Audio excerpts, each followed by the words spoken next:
ফুলকপি বাড়িতে যদি কেউ খেতে না চায় তাহলে কিন্তু এইভাবে একবার রান্না করে দেখো। আমার বাড়িতেও কিন্তু ফুলকপি আমি ছাড়া খুব একটা কেউ ভালোবাসে না। তো আজ আমি এইভাবে ফুলকপির ডালনা করলাম, সকলেই কিন্তু খেয়েছে এবং সবাই ভালোই খেয়েছে।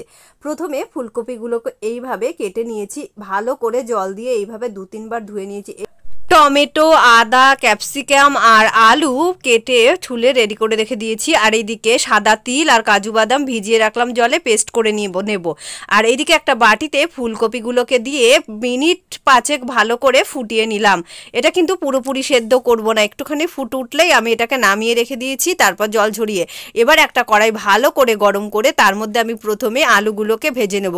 আর আলুগুলো এমনভাবে ভাজতে হবে যেন মোটামুটি 80% নরম হয়ে যায়, কারণ এটা কিন্তু পরে আর কিন্তু সহজে নরম হতে চাইবে না। যেহেতু একটু বড় দিয়েছি তার জন্য গ্যাসটাকে কমিয়ে ঢেকে ঢেকে আমি কিন্তু এইভাবে নুন হলুদ দিয়ে ভালো করে লালচে লালচে করে ভেজে নিয়েছি। দেখো দুটো পাটি মোটামুটি লালচে লালচে করে ভাজা হয়ে গেছে।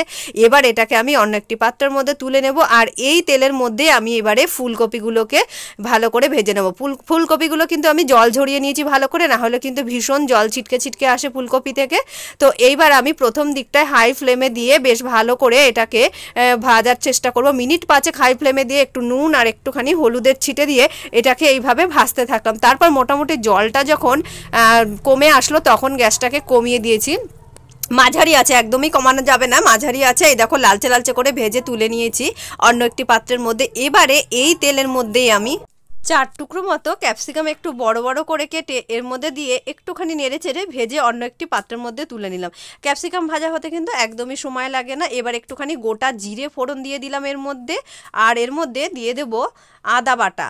আদা বাটা দিতেই তেল ছিটকে আসছিল, একটুখানি লবণ দিতেই তেল ছিটকানো বন্ধ হয়ে গেল। তারপর দিয়ে দিলাম টমেটো কুচি দিয়ে নেড়ে চেড়ে বেশ কিছুক্ষণ নিয়ে তারপরে একটু লবণ দিয়ে ঢেকে দিয়েছিলাম বেশ কিছুক্ষণের জন্য। তো টমেটোটা এখনও নরম হয়নি, নরম হতে একটু সময় লাগবে। এইদিকে আমি একটা মশলা রেডি করব। একটা বাটির মধ্যে নিয়ে নিলাম 1 চামচ হলুদ গুঁড়ো, লঙ্কার গুঁড়ো আর জিরের গুঁড়ো। তো হলুদ, লঙ্কা আর জিরের গুঁড়ো বাটির মধ্যে নিয়ে আমি একটু জল দিয়ে একটা পেস্ট তৈরি করে এর মধ্যে দিয়ে দিলাম। এবার বেশ কিছুক্ষণ এটাকে কষতে হবে, যতক্ষণ না এটা থেকে তেল ছেড়ে আসবে। আমি কষিয়ে নিয়ে এর মধ্যে দিয়ে দিলাম ভেজে রাখা আলু আর ফুলকপিগুলো। তোমরা চাইলে ফুলকপিটা পরে অ্যাড করতে পারো। নেড়ে চেড়ে মশলার সঙ্গে মিশিয়ে আমি সাদা তিল আর কাজু বাদামের পেস্টটা রেখেছিলাম সেটা এখানে দিয়ে দিলাম। একটু নেড়ে চেড়ে এর মধ্যে মিশিয়ে নিলাম। এটা খুব বেশি কষানোর আমার দরকার নেই। একটু উষ্ণ গরম জল আমি রেডি করে রেখেছিলাম সেটা এর মধ্যে ঢেলে দিলাম। গ্যাসটা এখন কিন্তু বাড়ানোই থাকবে, যতক্ষণ না এটা ভালোভাবে ফুটে উঠছে গ্যাসটা বাড়িয়ে দিলাম। দিয়ে ভালোভাবে যখন ফুটে উঠবে গ্যাসটাকে কমিয়ে দিয়েছিলাম। কমিয়ে দিয়ে এর মধ্যে স্বাদের ব্যালেন্সের জন্য আমি একটু চিনিও অ্যাড করে দিলাম। একটু ঢেকে দিয়েছিলাম কিছুক্ষণের জন্য, ঢাকনা খুলে দেখছি মোটামুটি কিন্তু রেডি হয়ে গেছে।